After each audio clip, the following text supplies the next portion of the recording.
Oi, tudo bem? Meu nome é Caroline Faustini, eu sou arquiteta e CEO do Estúdio On.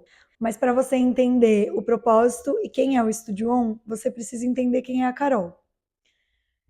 Eu sempre fui uma criança muito intensa e com uma profundidade muito grande na minha maneira de agir, na minha maneira de pensar e na minha maneira de questionar.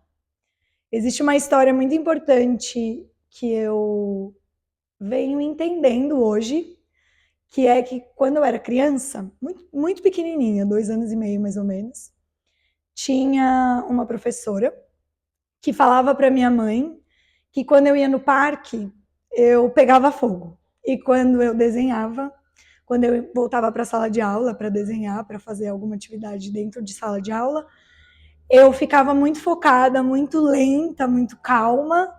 E eu sempre tive essa dualidade, tanto na minha maneira de trabalhar, na minha maneira de pensar e na minha maneira de sentir. Inicialmente na escola, eu fiz um teste vocacional e eu queria fazer artes plásticas, mas eu fui entender sobre arquitetura, mas antes eu fui fazer um curso técnico de design de interiores, com 17 anos, para entender se era realmente essa faculdade que eu queria fazer. E desde as primeiras semanas de aula, foi onde eu me encontrei e tive a certeza que eu iria viver essa jornada da arquitetura. Eu sempre tive uma habilidade muito grande com artes. Sempre gostei muito de entender cores, de desenho, sempre tive essa facilidade. Nos meus entendimentos sobre a vida, eu descobri que a minha essência é a intensidade. E eu não consigo falar sobre ela sem falar um pouco da minha família. Eu sou filha da Esther e do Otorino e irmã da Camila. A Esther trabalha há 43 anos na escola que eu estudei. Então, durante o meu período de vida na escola, eu sempre tive muita proximidade com a minha mãe. E o meu pai, ele trabalhava na Volkswagen, na contabilidade. Ele se aposentou muito cedo, então eu tive muito contato com ele durante a minha adolescência.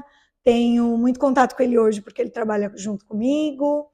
E a minha irmã, por mais que ela esteja longe, porque ela mora na Austrália, a gente tem uma conexão muito profunda.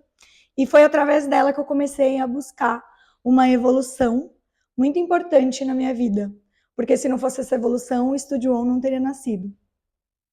E um dos maiores propósitos do Estúdio On é trazer a evolução para os nossos clientes, mudanças de hábitos, melhora na qualidade de vida, bem-estar. A arquitetura pode ser algo que pode mudar a vida das pessoas. E esse é um dos maiores propósitos do Estúdio On. Foram todos esses entendimentos que eu fui buscar dentro de mim que me fizeram entender que a arquitetura pode ser bem-estar, pode ser qualidade de vida, pode ser transformação, pode ser crescimento e amadurecimento. Esse é o primeiro capítulo de uma nova jornada que começa hoje e eu convido você a conhecer o Estúdio On.